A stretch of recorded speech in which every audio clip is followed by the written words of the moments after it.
NSUI लिख रहा है रिबिल्ड बाबरी मस्जिद 6 दिसंबर, तस्वीरें लगी हुई हैं इंदिरा गांधी, महात्मा गांधी और भगत सिंह की। बाबरी मस्जिद चाहते हैं क्या आप लोग फिर से? पहली बात तो आपके माध्यम से जो भी पैनलिस्ट हैं सभी को प्रणाम करते हुए और देरी के लिए क्षमा चाहता हूँ। इतनी जो सिफारिश इतनी मलाई लगा रहा हूँ इसलिए कि मैं देरी से आया हूँ, इसलिए थोड़ा सा अनय विनय कर रहा हूँ कि आप सभी मुझे क्षमा करेंगे। कुछ जो है भाजपा की कुनीतियों की वजह से मैं देर हुआ, उसका भी कारण मैं बता सकता हूँ, लेकिन भटनागर जी नाराज हो जाएंगे। ठीक है, बहरहाल मुद्दे की आज जो बात हम करते हैं, एनएसयूआई पहली बात मैं जहां तक जानता हूँ भगत सिंह जी की फोटो का इस्तेमाल नहीं करती। पहली चीज, मेरे अब तक के जो मैं जानता हूँ एनएसयूआई को। दूसरी चीज, अभी रोहित भाई आपने कह दिया कि एनएसयूआई ने लिखा, ना किसी ने लिखते देखा है ना किसी ने पढ़ते देखा है। एबीपी वालों भी हो सकते हैं लिख दिया हो, हम तो कह रहे कि एबीपी वालों ने लिखा है। एबीपी वाले की ही ये देन है। एबीपी जो आरएसएस का एक संगठन है, जिस तरीके से अयोध्या में गौमांस पिटवाते हुए पकड़े गए आरएसएस के लोग, ये तथ्य है, मैं आरोप नहीं लगा रहा हूँ, ये तथ्य है। तो उसी तरीके से ये स्लोगन भी लिख सकते हैं। अब आती है बाबरी मस्जिद से प्रेम किसको है किसको नहीं। आचार्य प्रमोद मिश्रा जी, आपसे विनम्र निवेदन है कि आप अगर धर्मगुरु हैं तो जितने आप भाजपा के हैं उतने कांग्रेस के भी होंगे, आप अंतर नहीं करें। अभी आपने कहा कि पहले ये होता था, आपके पिताजी तिलक नहीं लगाते थे, आपके बाबा तिलक नहीं लगाते थे, उनको शर्म आती थी तिलक लगाने में। अब गुरुदेव सुनिए, मैं तो मैं नहीं पढ़ूंगा। गुरुदेव रिक्वेस्ट है, आपका समय आएगा, वैसे भी मैं लेट हूँ। तो आपके पिताजी बाबा जी तिलक लगाते थे। अब आती कि कांग्रेस ने किया क्या, सोमनाथ का मंदिर संसद में जो है कानून बनाकर बनाया, किस सरकार ने? कांग्रेस ने।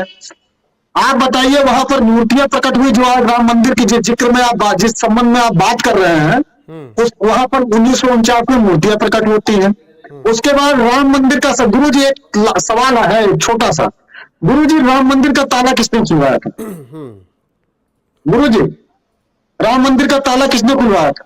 आप अपनी बात पूरी कर लीजिए, फिर हमारा जब नंबर आएगा तो हम मुझे लगता है, हाँ मुझे लगता है कि जितने भी पैनलिस्ट हैं वो सब मानते हैं, और रोहित भाई आप भी मानते होंगे कि राजीव गांधी जी ने कोर्ट के आदेश से उस मंदिर का ताला खुलवाया। देश का बच्चा ये जानता है कि राजीव गांधी जी ने मंदिर का ताला खुलवाया। आप ये बताइए मंदिर मस्जिद कैसे बनी, आप बताइए। जो 91 के पहले तक मंदिर था, वो मस्जिद किसने बनाया? ये भारतीय जनता पार्टी के धर्म के दलालों ने, धर्म के व्यापारियों ने बनाया अपनी राजनीति के लिए। ये बात मैं क्यों कह रहा हूं?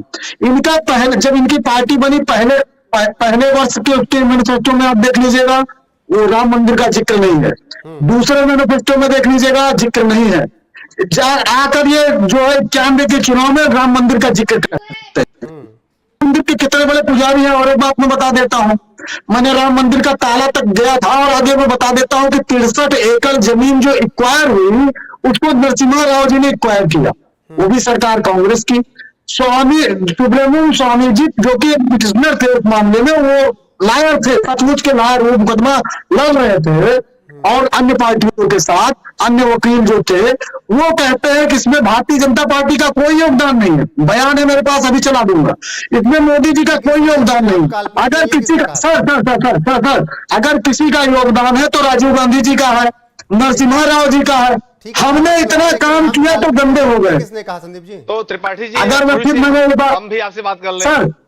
हाँ बिल्कुल, क्या कहते हैं, राम मंदिर के साथ देश में इतने लोग खड़े हैं, ये देखकर हैरानी होती है मुझे। ये कौन कह रहा है फिर? मैं बता देता हूँ।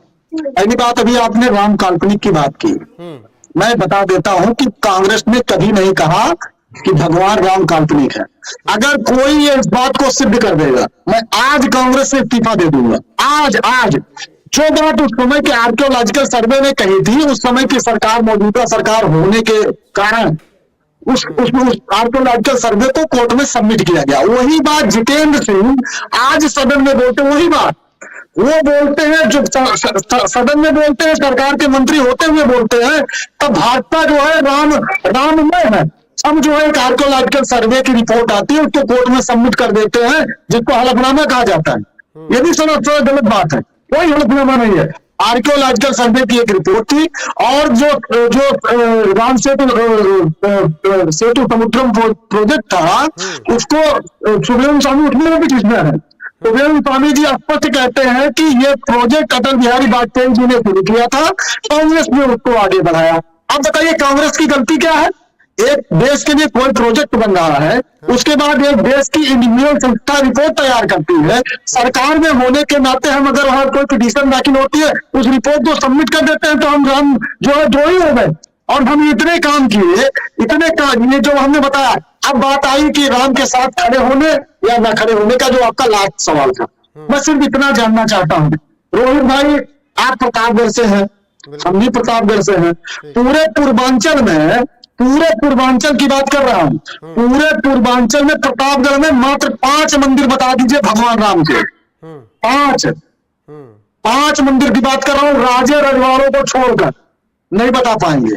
उसका रीजन आप समझिए, उसकी सच्चाई और फैक्ट को समझिए।